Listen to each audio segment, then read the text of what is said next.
السلام عليكم، حياكم الله متابعينا. تغطيتنا اليوم في بيت بوس عن منزل دورين مسلح واجهة حجر في مساحة 2.5 على شارع اسفلتي. للطلبة الاتصال بالرقم 3734 10 36 الجمهورية اليمنية صنعاء. طبعا هذا المنزل كان بسعر 125 مليون، الآن نزلنا السعر الجديد 90 مليون ريال يمني. حوش سيارة وخزان أرضي، مدخلين، مدخل رجالي ومدخل عائلي، أيضا حوش خلفي.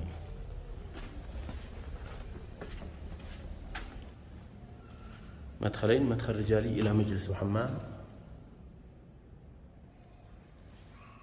باقي تركيب الأبواب في اليومين القادمة،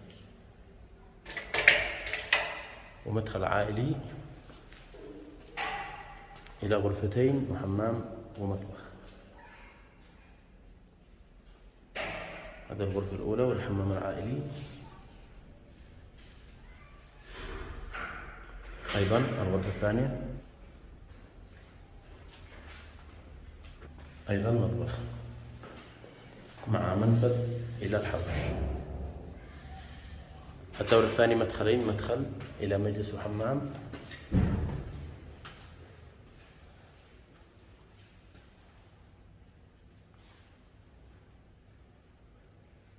والمدخل العائلي إلى صالة عائلية.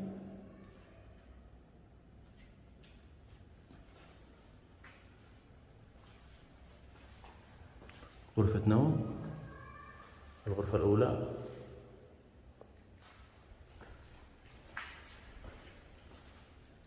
مطبخ،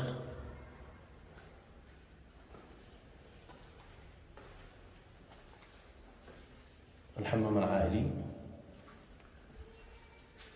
الغرفة الثانية،